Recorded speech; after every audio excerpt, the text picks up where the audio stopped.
የፌዴሬሽን ምክር ቤት በቀጥታ ለህዝብ ተወካዮች ምክር ቤት ምርጫ እንዲደረግ የወሰነባቸው የምርጫ ክልሎች ሁመራ፣ አዲረመጽ፣ ኮረም አፍላ፣ ጠለምትና ራያ ናቸው።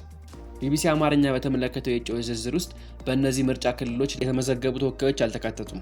በትግራይ ክልል ከፍተኛ የእጩዎች ቁጥር ያስመዘገበው ከህዝባዊ ወያኔ ሓርነት ተነጥለው በወጡት ፖለቲካ ፓርቲዎች የተመሰረተው ዲሞክራሲያዊ ስምረት ትግራይ ነው። የጠቅላይ ሚኒስትር አብይ አህመድ የምስራቅ አፍሪካ ጉዳዮች አማካሪ የሆኑት የፓርቲው ሊቀመንበር ጌታቸው ረዳ ለውድድር ያላቀረበው ስምረት 7 እጩዎችን ያስመዘገበው ለፓርላማ ወንበሮች ነው። የትምህርት ሚኒስቴር አማካሪና የፓርቲ የውጭ ግንኙነት ኃላፊ ፕሮፌሰር ክንደያ ገብረሕይወትን ጨምሮ 30 እጩዎች ደግሞ ለክልሉ ምክር ቤት ለመወዳደር ቀርበዋል።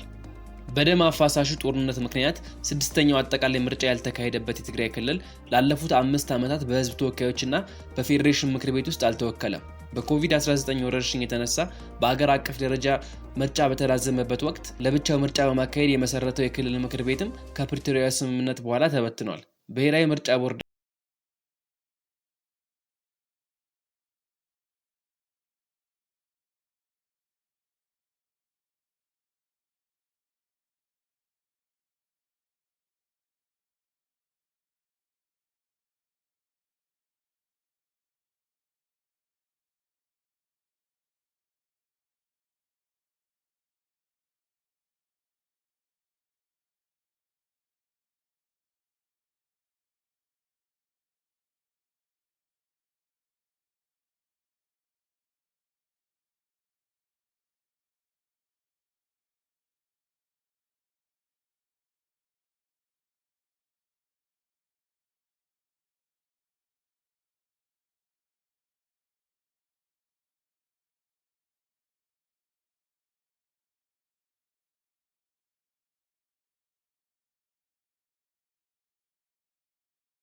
ተዋናዮች በአንጻሩ ድጋፋቸውን ችረውታል። ተቃዋሚው ስምረት ለፌዴራል ከፍተኛ ፍርድ ቤት አቤቱታ በማቅረብ ውሳኔውን አሳግዶት የነበረ ቢሆንም ኋላ ላይ ክሱን አቋርጧል።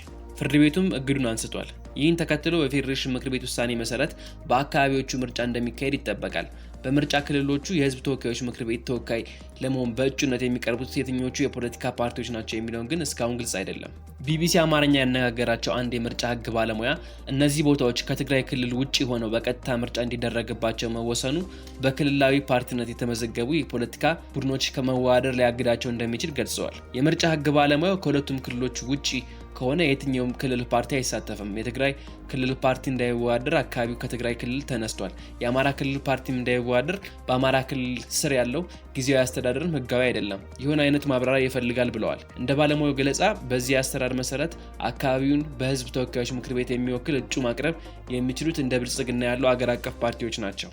ይሁን እንጂ በአማራ ክልል ስር የተመሰረተው የወልቃይት ጠገዴ ሰቲት ሁመራ ዞን አመራሮች የብልጽግና ፓርቲ ማኒፌስቶና የምርጫ ምልክት ባለፈው የካቲት ላይ በዞኑ ይፋ አድርገዋል።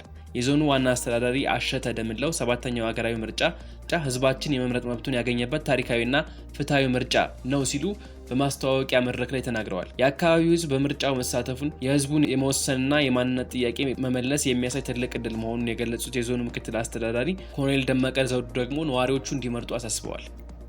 የምርጫ ህግ ባለሙያው በእነዚህ አካባቢዎች በቀጥታ ለተወካዮች ምክር ቤት ምርጫ እንዲደረግ የተወሰነው የፌዴራል መንግስቱ በጀት የሚመደብለትና የሚቋጠረው የሚያግዘው የፖለቲካዊ አስተዳደር በአካባቢው እንዲመሰረት ለማድረግ ነው የሚል ምልከታ እንዳላቸው ተናግረዋል።